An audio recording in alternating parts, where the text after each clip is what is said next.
Hello everyone, তো কেমন আছো সকলে? তো আশা করি তোমাদের ডাব্লিউবিসিএস প্রিপারেশনের জার্নি ঠিকঠাক চলছে এবং আমরা মোটামুটিভাবে তোমাদের যেটুকু সম্ভব হেল্প করতে পারছি। যদি আমাদের হেল্প তোমাদের কোনো কাজে লাগে, আমাদের ভিডিও যদি তোমাদের কাছে ইনফরমেটিভ মনে হয়, তাহলে এটা আমাদের কাছে খুবই সৌভাগ্যের কথা। তো ফ্রেন্ডস, যারা যারা তোমরা এই চ্যানেলে নতুন এসেছো, প্লিজ চ্যানেলটাকে সাবস্ক্রাইব করে নাও আর এই ভিডিওটার প্রথমেই লাইক দিয়ে দাও, কারণ এই ভিডিওটা মানে অনেকের কাছে 75% অ্যাসপিরেন্টসের জন্য এই ভিডিওটা খুবই ইনফরমেটিভ হবে, এটা আমার গ্যারান্টি থাকলো। তো ফ্রেন্ডস, এই ভিডিওর যেটা টপিক সেটা তো তোমরা প্রথমেই জেনে গেছো যে কি করে তুমি 3 সপ্তাহ 21 ডেজ, ঠিক আছে, 21 দিনের মধ্যে তুমি কি করে ইকোনমিক সিলেবাস মোটামুটি একটা শেষ করে ফেলবে। ঠিক আছে, তো ইকোনমিক সিলেবাস শেষ করার মানে এটা নয় যে তোমার ইকোনমিক সিলেবাস শেষ হয়ে গেল, তুমি বইটা বন্ধ করে রেখে দিলে, ব্যাস বইয়ের সঙ্গে তোমার টাচ শেষ, এটা কিন্তু নয় ফ্রেন্ডস। ইকোনমিক সিলেবাস শেষ করার মানে এটা, দেখো, ইকোনমিক্স 3 রকমভাবে আমাদের মানে প্রিপেয়ার করতে হয়। ঠিক আছে, প্রথম যে ফেজটা থাকে ইকোনমিক্স প্রিপারেশনের, সেটা হচ্ছে প্রত্যেকটা ইম্পর্টেন্ট চ্যাপ্টারের সাথে। ধরো তুমি ডাব্লিউবিসিএস একজন অ্যাসপিরেন্ট, তো তুমি ডাব্লিউবিসিএস পরীক্ষা দিতে যাচ্ছ, হয় 2020 মানে 2020-তে দিতে যাচ্ছ, অথবা 2021 হয় তুমি 2021-এ দিতে যাচ্ছ। তাহলে তুমি তার প্রিপারেশন মোটামুটি এখন থেকেই স্টার্ট করার একটা চিন্তা ভাবনা নিয়েছো ফ্রেন্ডস, তাই তো? তা দেখো, তুমি মানে একদম বিগিনারই হও বা তুমি এক্সপিরিয়েন্সডই হও, হয়তো তোমার এরকমও ব্যাপার হচ্ছে যে তুমি প্রিলিমস পাস করতে পারছো না বা তুমি মেন্স পাস করতে পারছো না, এবং ইকোনমিক্স সাবজেক্টটা তোমার কাছে একটা বেশ জুজু সাবজেক্ট। ঠিক আছে, ইকোনমিক্স সাবজেক্টটাকে নিয়ে তুমি টেনশন করো, ভয়ও পাও। তো যদি তুমি এরকম একজন অ্যাসপিরেন্ট হও, এই ভিডিওটা তোমার জন্য খুবই হেল্পফুল। ভিডিওটা প্রথম থেকে শেষ পর্যন্ত দেখো, আশা করি তোমার প্রবলেম সব ঠিকঠাক হয়ে যাবে। তো ফ্রেন্ডস দেখো, ইকোনমিক্স 3টে ফেজে আমাদের রেডি করতে হবে। ঠিক আছে, যদি তোমার কোনো গাইড বা কোচিং না থাকে, এবার হ্যাঁ, তুমি কোনো কোচিংয়ে ভর্তি হয়েছো বা তোমার কোনো গাইড আছে যে তোমার ইকোনমিক্স পড়তে হেল্প করে বা তোমাকে মানে বলে বলে বুঝিয়ে দেয়, সেটা আলাদা ব্যাপার। তা প্রথম ফেজ কি? তো দেখো, প্রথম ফেজ হচ্ছে তুমি ডাব্লিউবিসিএস সিলেবাসের সঙ্গে যে চ্যাপ্টারগুলো রমেশ সিং বইটা থেকে ম্যাচ করে, সেই চ্যাপ্টারগুলোর সাথে তুমি আগে নিজের ইন্ট্রোডাকশনটা বাড়িয়ে নাও, নিজের পরিচিতি বাড়িয়ে নাও। চ্যাপ্টারগুলো যেন তোমার কাছে খুব বেশি ফ্যামিলিয়ার হয়ে যায়। ঠিক আছে, কোথায় কোন চ্যাপ্টারটা আছে এবং কোন চ্যাপ্টারের মধ্যে কি কি সাব টপিকস আছে, তার হেডলাইনগুলো কি, এগুলো যেন ফার্স্ট অফ অল তোমার সবসময় মাথায় থাকে। মানে চ্যাপ্টারের নামটা মনে করলেই বা তোমার সামনে কেউ চ্যাপ্টারের নামটা বললেই যেন তোমার, ও এই চ্যাপ্টারের মধ্যে তো এইগুলো আছে। তুমি তার সম্পর্কে ডিটেলস জানো আর না জানো, ফার্স্ট ফেজে তোমার এটা কিন্তু স্বরগত হয়ে যাওয়া চাই। মানে চ্যাপ্টারের নাম শোনা মাত্রই সে চ্যাপ্টারের মধ্যে কি কি আছে এটা তোমার মুখ দিয়ে ফটাস করে বেরিয়ে আসবে। ঠিক আছে, তো চলো দেখি 21 দিনের মধ্যে কিভাবে তোমার প্রথম মানে সিলেবাসটা, ইকোনমিক সিলেবাসটা তুমি কিভাবে স্মুথলি একবার নিজের পরিচিতি করে নেবে, নিজের সঙ্গে পরিচিতি করে নেবে ইকোনমিক সাবজেক্টটার। তো ফ্রেন্ড, সবার প্রথমে দেখো, টোটাল তুমি যদি মানে ডাব্লিউবিসিএস প্রিলিমস এবং মেন্স নিয়ে টোটাল কটা চ্যাপ্টার তোমাকে পড়তে হবে, এটা ফার্স্ট যদি তুমি জানতে চাও, তাহলে ফ্রেন্ডস আমি তোমাকে বলবো 18টা। ঠিক আছে, 18 থেকে 20টা চ্যাপ্টার তোমাকে খুব ভালো করে রেডি করতে হবে। তো ফ্রেন্ডস, এই যে 18 থেকে 20টা চ্যাপ্টার আছে, ঠিক আছে, এই এতগুলো চ্যাপ্টার নাম শুনে ভয় পাওয়ার কিছু নেই ফ্রেন্ডস। তুমি কোন চ্যাপ্টার দিয়ে ইকোনমিক্স প্রিপারেশন স্টার্ট করবে সেটা আগে শুনে নাও। তুমি প্রথম যেদিন ইকোনমিক্স প্রিপারেশন স্টার্ট করতে যাচ্ছ, সেদিন তুমি প্রথম ফার্স্ট শুরু করবে ইনফ্লেশন চ্যাপ্টার দিয়ে, অর্থাৎ মুদ্রাস্ফীতি। ঠিক আছে, ইনফ্লেশন চ্যাপ্টার দিয়ে তুমি শুরু করবে। এবং আরেকটা কথা, তুমি যখন ইকোনমিক্স পড়বে ফ্রেন্ডস, তোমার হাতের সামনে যেন একটা ছোট্ট নোটবুক থাকে, একটা খাতা রেখে দেবে। কেন না, তুমি সেই চ্যাপ্টার থেকে যে যে টপিকগুলো পড়ছো, ঠিক আছে, ধরো ইকোনমিক্স এর মধ্যে যেটা প্রথম চ্যাপ্টার বললাম যে ইনফ্লেশন, মুদ্রাস্ফীতি, তুমি ধরো মুদ্রাস্ফীতি চ্যাপ্টারটা পড়া স্টার্ট করলে, তাহলে মুদ্রাস্ফীতি থেকে মুদ্রাস্ফীতি কি, ঠিক আছে, মুদ্রাস্ফীতি বলতে কিসের কিসের দাম বাড়াকে বুঝি, মুদ্রাস্ফীতি বলতে টাকার দাম বাড়ছে না কমছে, এই ছোট ছোট পয়েন্টগুলো তুমি বুলেট পয়েন্ট করে করে লিখে নিলে। কত ধরনের ইনফ্লেশন হয়, ইনফ্লেশনের সঙ্গে আর কি কি টার্মস আছে, যেমন ধরো স্ট্যাগফ্লেশন আছে, হাইপার ইনফ্লেশন আছে, তাই তো, বটলনেক ইনফ্লেশন আছে, কোর ইনফ্লেশন আছে, হেডলাইন ইনফ্লেশন আছে, স্ট্যাগফ্লেশন আছে, ডিফ্লেশন আছে, ডিস ইনফ্লেশন আছে, তাই তো। তো এই যে এতগুলো টার্মস, ঠিক আছে, এই টার্মসগুলো তুমি তোমার মতো করে খাতায় লিখে নেবে এবং প্রত্যেকটার সম্পর্কে তুমি যেটা বুঝলে সেটা ফার্স্ট লিখে নেবে। ফ্রেন্ডস, সবসময় একটা কথা মনে রাখবে, প্রথমবার ইকোনমিক্স কেন, যে কোনো সাবজেক্ট পড়েই কিন্তু তোমার পক্ষে 99% গ্র্যাব করে নেওয়া পসিবল নয়, যদি তুমি বিগিনার হও। ঠিক আছে, তাহলে সবসময় মাথা রাখবে যে তুমি যে প্রবলেমটা ফেস করবে সেই প্রবলেমটা কিন্তু অন্য কেউও ফেস করছে, ঠিক আছে? তো যার জন্য আমার সাজেশন হচ্ছে তুমি ইকোনমিক্স পড়া যখন স্টার্ট করছো WBCS প্রিপারেশনের জন্য, তোমার প্রথম কাজ হচ্ছে তুমি ইনফ্লেশন চ্যাপ্টার দিয়ে শুরু করবে, ঠিক আছে? ইনফ্লেশন চ্যাপ্টার, কয় ধরনের ইনফ্লেশন হয়, তাদের মানে যে ফিচার্স গুলো আছে সেই ফিচার্স গুলো এগুলো সমস্ত খাতায় লিখে লিখে তুমি মানে প্রিপারেশন স্টার্ট করবে, ওকে? আর কত ধরনের ইনফ্লেশনের নাম, যেগুলো আমি তোমাদের বলে দিলাম, ঠিক আছে? ফার্স্ট তুমি একবার ইনফ্লেশন চ্যাপ্টারটা পড়ে নিলে। ইনফ্লেশন চ্যাপ্টারটা তোমার এই যে পয়েন্টগুলো বললাম, এই পয়েন্টগুলো পড়তে তোমার হার্ডলি 2 থেকে 3 ঘন্টা টাইম লাগবে, ঠিক আছে?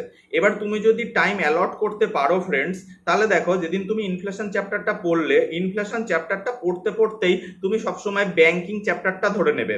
ব্যাংকিং মানে কিন্তু কোন ব্যাংক কোথায় কিভাবে ন্যাশনালাইজড হয়েছিল আমি এটা বলছি না, বলছি কি না ব্যাংকিং চ্যাপ্টারের যেটা মনিটারি পলিসি, ঠিক আছে?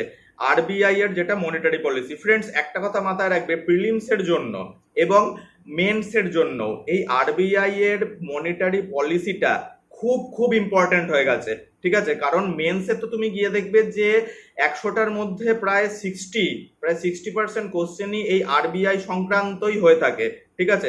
কারণ যখন তুমি আর মানে মেন্স যখন তুমি দিতে যাবে তখন তুমি দেখবে যে মেন্সের যখন রুটিনটা দিয়ে দেবে না ওয়েবসাইটে, তুমি দেখবে সে রুটিনের মধ্যে লেখা আছে special emphasize on RBI and monetary policy. যার জন্য মেন্সের জন্য তোমাকে ব্যাংকিং মনিটারি পলিসি এটা খুবই ভালো করে রেডি করতে হবে। আর এটা যদি তুমি মেন্সের জন্য রেডি করা শুরু করো তোমার তো প্রিলিমসটা এমনি কভার হয়ে যাবে। তো ফ্রেন্ড সবার প্রথমে তুমি ইনফ্লেশন চ্যাপ্টার শুরু করবে। ইনফ্লেশন যখনই তুমি শেষ করে নেবে, তোমার একদিন লাগবে ইনফ্লেশন চ্যাপ্টার শেষ করতে, তুমি সাথে সাথে এই যেটা monetary policy RBI monetary policy সেইটা ধরে নেবে, ঠিক আছে ফ্রেন্ডস? তার মানে তুমি সেকেন্ড দিনে, তুমি ফার্স্ট দিনে ইনফ্লেশন পড়লে এবং ছোট ছোট করে নোট বানালে নিজস্ব, এবং তুমি সেকেন্ড দিনে মনিটারি পলিসি ধরলে RBI monetary policy. Monetary policy যখনই তোমার শেষ হবে সঙ্গে সঙ্গে তুমি ধরে নেবে ব্যাংকিং, ঠিক আছে? ব্যাংকিং বলতে কি, এইবার তুমি পড়বে আরবিআই কবে ন্যাশনালাইজড হয়েছিল, কোন সালে কতগুলো ব্যাংক ন্যাশনালাইজড হয়েছিল, আমাদের এখন ইন্ডিয়াতে মোটামুটি এখন কতগুলো ব্যাংক আছে, ব্যাংকের যে বিভাগগুলো, নন ব্যাংকিং ইনস্টিটিউশনাল কি, ঠিক আছে? এবং এই যে তোমার কোঅপারেটিভ ব্যাংকস কিভাবে কাজ করে, আরআরবিস কিভাবে কাজ করে, নাবার্ড কিভাবে কাজ করে, আরবিআই কিভাবে এদের সকলের যে অ্যাসেটস এগুলোকে কন্ট্রোল করে, ঠিক আছে? এখানে গভর্নমেন্টের কোনো হাত আছে না নেই, জাস্ট এই পয়েন্টগুলোর ওপরে তুমি বইটা একবার পড়ে নেবে এই চ্যাপ্টারগুলো। তাহলে তুমি সেকেন্ড দিনে মনিটারি পলিসি পড়ে নিলে, ঠিক আছে? এবং মনিটারি পলিসি পড়ার পর থার্ড ডেটে মানে 3 নম্বর দিনে তুমি ব্যাংকিং চ্যাপ্টারটা ধরে নিলে, ঠিক আছে ফ্রেন্ডস? এবার তুমি তাহলে তোমার 3টে চ্যাপ্টার হয়ে গেল 3 দিনে। তুমি 4 নম্বর দিনে যেটা ধরবে সেটা হচ্ছে ফিসকাল পলিসি, ঠিক আছে? ফিসকাল পলিসি যেমন মনিটারি পলিসি আমাদের আরবিআই, ঠিক আছে? মনিটারি পলিসি পুরোপুরি ডিসাইড করে আমাদের আরবিআই, ঠিক তেমনই ফিসকাল পলিসি ডিসাইড করে কে না আমাদের যে গভর্নমেন্ট। তাহলে গভর্নমেন্ট যখন ফিসকাল পলিসি ডিসাইড করছে তার মানে কি বাজেট সংক্রান্ত ব্যাপার, তাই তো? কত টাকা রেভিনিউ আসছে, কত টাকা রেভিনিউ যাচ্ছে, গভর্নমেন্ট কোন কোন জায়গায় খরচা করছে, কোনগুলো প্ল্যান্ড এক্সপেন্ডিচার, কোনগুলো নন প্ল্যান্ড এক্সপেন্ডিচার, ঠিক আছে? এই ছোট ছোট পয়েন্টগুলো ঠিক বইয়ের থেকে তুমি পড়বে, পড়ে খাতায় নোট করবে। তাহলে দেখো তুমি পরপর পড়ছো, প্রথমে ইনফ্লেশন পড়ে নিলে, তাহলে ইনফ্লেশন যখন তুমি পড়বে তোমার তো একটা ওভারঅল আইডিয়া দাঁড়িয়ে যাবে যে হ্যাঁ ইনফ্লেশন হলে গভর্নমেন্ট এই করে, আমাদের আরবিআই এই করে, ঠিক আছে? এই ধরনের ইনফ্লেশন হতে পারে। তারপরে তুমি কোথায় চলে গেলে না, তুমি চলে গেলে মনিটারি পলিসিতে, তারপর তুমি চলে গেলে ব্যাংকিং এ, তারপর তুমি চলে গেলে ফিসকাল পলিসিতে, ঠিক আছে? ফিসকাল পলিসি যখন তুমি পড়বে দেখবে fiscal deficit, primary deficit, revenue deficit, এরকম অনেক সব ডেফিসিট আসবে, ঠিক আছে? তো ওগুলো থেকে ভয় পাওয়ার কিছু নেই, আস্তে আস্তে পড়বে, একটা লাইন পড়ে আগে থেমে যাবে, থেমে গিয়ে যদি তুমি বুঝতে না পারো পড়তে গিয়ে তুমি থেমে যাবে, থেমে গিয়ে আগে ওটাকে ভালো করে বোঝার চেষ্টা করবে, তারপরে আবার পড়া স্টার্ট করবে, দেখবে অটোমেটিক্যালি হয়ে যাবে, ঠিক আছে? তো তুমি এগুলো পড়লে এইবার তুমি চলে যাবে কোথায় না, তুমি চলে যাবে প্ল্যানিং অ্যান্ড নীতি আয়োগে। তাহলে তুমি ইনফ্লেশন পড়ার পরে তুমি পড়লে মনিটারি পলিসি, তারপরে ব্যাংকিং পড়লে, তারপরে ফিসকাল পলিসি পড়লে, এইবার তুমি ডাইরেক্ট চলে গেলে কোথায় না, তুমি চলে গেলে প্ল্যানিং অ্যান্ড নীতি আয়োগ, ঠিক আছে? তো প্ল্যানিং অ্যান্ড নীতি আয়োগে দেখো, যখন প্ল্যানিং কমিশন ছিল 2015-এ, তো আমাদের যে এখন সেন্ট্রাল গভর্নমেন্ট আছে বিজেপি গভর্নমেন্ট, মোদি গভর্নমেন্ট, মোদিজি, ঠিক আছে? মোদি স্যার যে গভর্নমেন্টের এখন মানে প্রাইম মিনিস্টার, তো তিনি তো 2015-এ তোমরা এটা সকলেই জানো যে আমাদের এই প্ল্যানিং কমিশন বন্ধ করে দেওয়া হয়েছে এবং তার বদলে নীতি আয়োগ এই একটা নতুন অর্গানাইজেশন চালু করা হয়েছে এবং প্ল্যানিং কমিশনের থেকে বেশি ক্ষমতা দিয়ে দেওয়া হয়েছে এই নীতি আয়োগের হাতে। তাহলে তুমি সেই প্রসঙ্গে একটু পড়ে টড়ে নিলে, ঠিক আছে। এবার দেখো যখনই তুমি প্ল্যানিং আর নীতি আয়োগ সম্পর্কে পড়ে নিলে, ঠিক আছে, তারপরে তুমি পরের দিন তুমি জাম্প করলে কোথায়, তুমি পরের দিন জাম্প করবে ডাইরেক্টলি, তুমি জাম্প করবে কোথায় না, পোভার্টি অ্যান্ড আনএমপ্লয়মেন্ট। তাহলে পোভার্টি অ্যান্ড আনএমপ্লয়মেন্ট তুমি পড়বে। তো পোভার্টি সংক্রান্ত তুমি কি পড়বে, দেখো বিভিন্ন সময়ে এই পোভার্টির ওপরে বিভিন্ন তোমার কমিটি গঠন হয়েছে, যেমন ধরো তেন্ডুলকার কমিটি।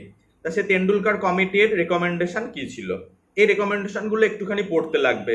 দেখো তুমি যে যেগুলো পড়ে যাচ্ছ এর উপরেই কোশ্চেন আসবে এরম কোনো গ্যারান্টি নেই, ঠিক আছে। কিন্তু তুমি যদি ব্যাপারটাকে বুঝতে পারো এবং তোমার যদি বোঝাটা খুব ক্লিয়ার থাকে, তাহলে কিন্তু ফ্রেন্ডস তোমার মানে তুমি কোনো কোচিং ছাড়াও ইকোনমিক সাবজেক্টটা অনেকটা গ্র্যাব করতে পারবে। এবং আমি তোমাদের যে টাইম বেঁধে দিচ্ছি 21 ডেজ, মানে 3 সপ্তাহের মধ্যে আমি যে চ্যাপ্টারগুলো বলছি, আর যদি তুমি এইভাবে পড়তে থাকো তাহলে তুমি মোটামুটি তোমার ইকোনমিক্সের সঙ্গে একটা ভালো ফ্যামিলিয়ারিটি হয়ে যাবে, তোমার সঙ্গে পরিচিতিটা ইন্ট্রোডাকশনটা খুব ভালো হয়ে যাবে। আচ্ছা, তো দেখো পোভার্টি তুমি এটা বললে। পোভার্টি ইরাডিকেশনের জন্য আমাদের সেন্ট্রাল গভর্নমেন্ট, স্টেট গভর্নমেন্ট কি কি তোমার বিভিন্ন যে প্রজেক্টস আছে, ঠিক আছে, বিভিন্ন যে স্কিমস আছে সেইগুলো লঞ্চ করছে। তো কোন স্কিম, ঠিক আছে, কোন মিনিস্ট্রি লঞ্চ করছে এটা একটুখানি দেখার দরকার আছে।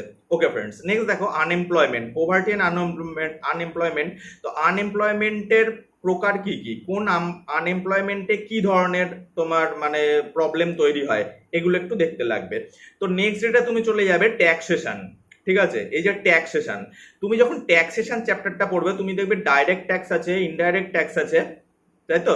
এই দুটো ট্যাক্স হচ্ছে মেন ট্যাক্স। তা কোন ট্যাক্সের মধ্যে কোন কোন ট্যাক্স গুলো আছে, ধরো corporation tax, corporate tax, income tax, এগুলো কোন ট্যাক্সের মধ্যে আছে, এবং যেগুলো ইনডাইরেক্ট ট্যাক্স তার মধ্যে কি কি আসে। তো এখন একটা নতুন ট্যাক্স তো তোমরা সকলেই জানো, জিএসটি। তো জিএসটি সম্পর্কে একটু ডিটেলসে নলেজ রাখা দরকার আছে, ঠিক আছে। তো এই ট্যাক্সেশন কেন দেয়, ঠিক আছে, অর্থাৎ আরবিআই এই ট্যাক্সটা কেন লাগাচ্ছে, ঠিক আছে। মানে আরবিআই তো লাগাচ্ছে না, আরবিআই এবং গভর্নমেন্ট দুজনের মধ্যে যে একটা ডিসকাশন হয়, সে ডিসকাশন করেই এই ট্যাক্সেশনটা চালু করা হয়, ঠিক আছে। তো এই যে তুমি স্টেপ বাই স্টেপ যাচ্ছ, ঠিক আছে। এবার তুমি যখন ট্যাক্সেশনটা পড়ছো ফ্রেন্ডস, এই ট্যাক্সেশনের মধ্য দিয়ে তুমি কিন্তু আবার তোমাকে অটোমেটিক্যালি ইনফ্লেশন চ্যাপ্টারটা পড়তে হবে। তাহলে দেখো তুমি শুরু করেছিলে কি দিয়ে, ইনফ্লেশন চ্যাপ্টার দিয়ে।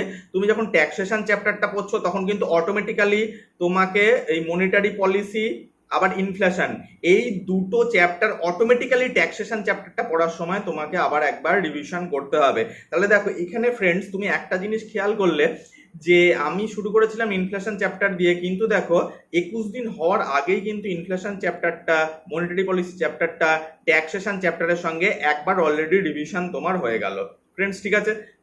তো চলো এবার নেক্সট চ্যাপ্টার কি পড়বো দেখো। তো পরের দিন দেখো তুমি কি পড়বে, সেন্সাসটা পড়বে।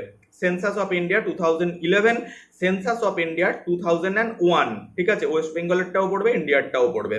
তো এই দুটো একদিনের মধ্যেই আশা করি তোমাদের হয়ে যাবে। তো নেক্সট চলে যাবে কি না, structure of Indian economy and national income. এই দুটো চ্যাপ্টার তোমাদের একদিনে শেষ করতে হবে। ন্যাশনাল ইনকামের মধ্যে জিডিপি, ঠিক আছে, জিএনপি, এনএনপি, এনডিপি, এগুলো কি, ঠিক আছে। আমাদের দেশের যেটা অ্যাকচুয়ালি রিয়েল ইনকাম সেটা কি, জিডিপি কিভাবে ফাইন্ড আউট করা হয়, GDP at market cost, GDP at factor cost কি, এইগুলো ঠিক ওইভাবে খাতায় টুকরো টুকরো করে লিখে লিখে তুমি পড়ে নেবে, ঠিক আছে ফ্রেন্ডস। তো এই কটা চ্যাপ্টার হয়ে যাওয়ার পরে, যেগুলো বললাম এই কটা চ্যাপ্টার হয়ে যাওয়ার পরে তুমি এইবার জাম্প করবে ইন্ডিয়ান এগ্রিকালচার। তো ইন্ডিয়ান এগ্রিকালচারের উপর যখন তুমি জাম্প করবে অটোমেটিক্যালি তুমি খারিফ ক্রপস পড়বে, সেখানে রাবি ক্রপস পড়বে, এগুলো জিওগ্রাফির মধ্যেও তুমি একটু আধটু পাবে।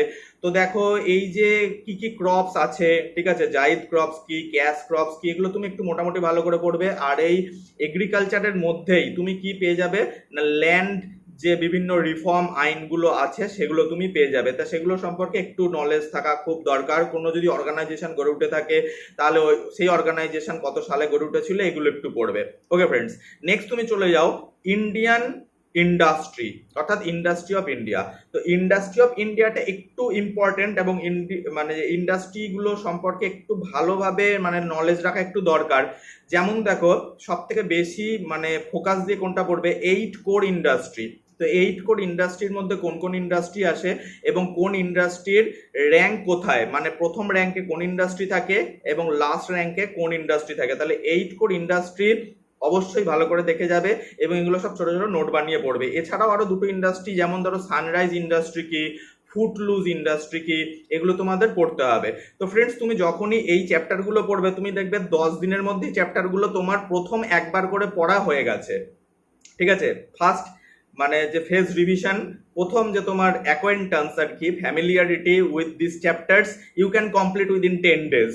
ঠিক আছে, 10 দিনের মধ্যে তোমার মোটামুটি একটা এর সঙ্গে পরিচিতি জন্মে যাবে। তো দেখো, যখন তোমার এই এই চ্যাপ্টারগুলোর সঙ্গে পরিচিতি হয়ে গেল, এইবার তুমি জাম্প করবে কোথায় না, ব্যালেন্স অফ পেমেন্ট। ঠিক আছে, ব্যালেন্স অফ পেমেন্ট হচ্ছে ইন্টারন্যাশনাল ট্রেড। ঠিক আছে, এই চ্যাপ্টারটায় জাম্প করবে। তো ইন্টারন্যাশনাল ট্রেড আর ব্যালেন্স অফ পেমেন্ট এই চ্যাপ্টারটার মধ্যে তুমি কারেন্ট অ্যাকাউন্ট পাবে, ক্যাপিটাল অ্যাকাউন্ট পাবে। তোমাকে এই চ্যাপ্টারটা সম্পর্কে ডিটেলস বেশি পড়ার দরকার নেই ফ্রেন্ডস, আমি যে পয়েন্টসগুলো বলে রাখছি এই পয়েন্টসগুলো ভালো করে পড়বে, তোমার যেটুকু নলেজ দরকার সেটুকু নলেজ তুমি পেয়ে যাবে। এবং দেখো, ডাব্লিউবিসিএস কেন, যে কোনো তোমার কম্পিটিটিভ ক্র্যাক করার জন্য ইকোনমিক্সের প্রফেসর হওয়ার আমাদের দরকার নেই, স্কলার হওয়ার দরকার নেই। তুমি যেন মানে তোমার সিলেবাস কভার হওয়ার মানে হচ্ছে তুমি যেন 60% কোশ্চেন ঠিকঠাক রাইট করে আসতে পারো, এটার মানে হচ্ছে যে তুমি ফুললি প্রিপেয়ার্ড। ঠিক আছে, বেশি ভয় পাওয়ার কিছু নেই ফ্রেন্ডস, কারণ তোমার যে প্রবলেমগুলো আসছে মনে রাখবে সব ক্যান্ডিডেটেরই আসছে। তাহলে ব্যালেন্স অফ পেমেন্ট থেকে তুমি পড়বে কারেন্ট অ্যাকাউন্ট এবং কারেন্ট অ্যাকাউন্ট ডেফিসিট কি। কারেন্ট অ্যাকাউন্ট ডেফিসিট কি আমাদের দেশের জন্য ভালো নাকি আমাদের দেশের জন্য মন্দ? ঠিক আছে, আচ্ছা, ক্যাপিটাল অ্যাকাউন্ট কি, কারেন্ট অ্যাকাউন্টের মধ্যে কারা কারা ট্রানজাকশন করতে পারে, ক্যাপিটাল অ্যাকাউন্টের মধ্যে কারা কারা ট্রানজাকশন করতে পারে, টাকার অ্যাপ্রিসিয়েশন অর্থাৎ appreciation of money, devaluation of money, depreciation of money, এইগুলো একটু পড়া লাগবে এই কারেন্ট অ্যাকাউন্ট, ক্যাপিটাল অ্যাকাউন্ট এবং ব্যালেন্স অফ পেমেন্টের মধ্যে। তো ফ্রেন্ডস, আরেকটা কথা বলে রাখি, এই যে মানির যে কনভার্টিবিলিটি, ইন্ডিয়ান রুপির যে কনভার্টিবিলিটি, সেটা কারেন্ট অ্যাকাউন্টে কনভার্টিবিলিটি হচ্ছে নাকি ক্যাপিটাল অ্যাকাউন্টে কনভার্টিবিলিটি হচ্ছে। ঠিক আছে, এই পয়েন্টসগুলো কিন্তু খুব ভালো করে তোমাদের দেখতে লাগবে ফ্রেন্ডস। তাহলে তুমি যখন এই কটা চ্যাপ্টার শেষ করবে দেখবে তোমার হাতে তখনও 5 days আছে, 21 দিন হতে, মানে তুমি 15 দিনের মধ্যে এই কটা চ্যাপ্টার শেষ করে ফেলবে। তো তুমি 16 নম্বর ডেটে অর্থাৎ 16 নম্বর দিনে তুমি কি করবে, তুমি কিছু ইন্টারন্যাশনাল অর্গানাইজেশন সম্পর্কে পড়বে, স্পেশালি সেই সব ইন্টারন্যাশনাল অর্গানাইজেশন ফ্রেন্ডস যেগুলোর মেম্বার ইন্ডিয়া। অর্থাৎ ধরো international monetary fund, world trade organisation, world bank, ADB মানে এশিয়ান ডেভেলপমেন্ট ব্যাংক। ঠিক আছে, এগুলোর হেডকোয়ার্টার কোথায়, ইন্ডিয়া এগুলোর মানে তোমার মেম্বার কি মেম্বার নয়, আর যদি মেম্বারশিপ হয়েই থাকে ইন্ডিয়ার তাহলে ইন্ডিয়ার ওখানে শেয়ার কত আছে, এই ধরনের পড়বে। এদের হেডকোয়ার্টার কোথায়, কোন কোন দেশে এগুলো মানে অর্গানাইজেশনগুলো আছে, সেগুলো সম্পর্কে একটু ডিটেলস ভাবে পড়ে নেবে এবং নোট বানিয়ে খাতায় লিখে লিখে পড়বে, যেন পরীক্ষার আগে রিভিশন দিতে তোমার সুবিধা হয়।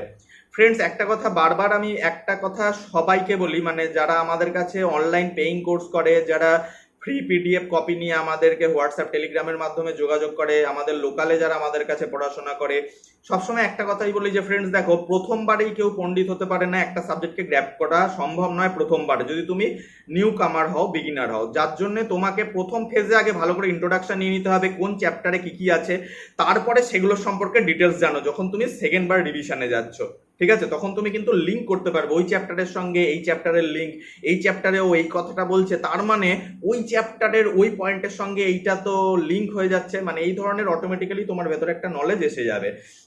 তো ফ্রেন্ডস, যখন তুমি international monetary fund, world bank, Asian development bank, এই সবগুলো ওয়ার্ল্ড ট্রেড অর্গানাইজেশন সম্পর্কে জেনে গেলে, এবার ওয়ার্ল্ড ট্রেড অর্গানাইজেশনের মধ্যে তুমি একটা জিনিস দেখে নেবে, সেটা হচ্ছে বিভিন্ন বক্স থাকে, গ্রিন বক্স, পিঙ্ক বক্স, সেগুলো সম্পর্কে একটু জেনে নেবে যে সাবসিডি কোন কোনগুলোর ওপর আসে।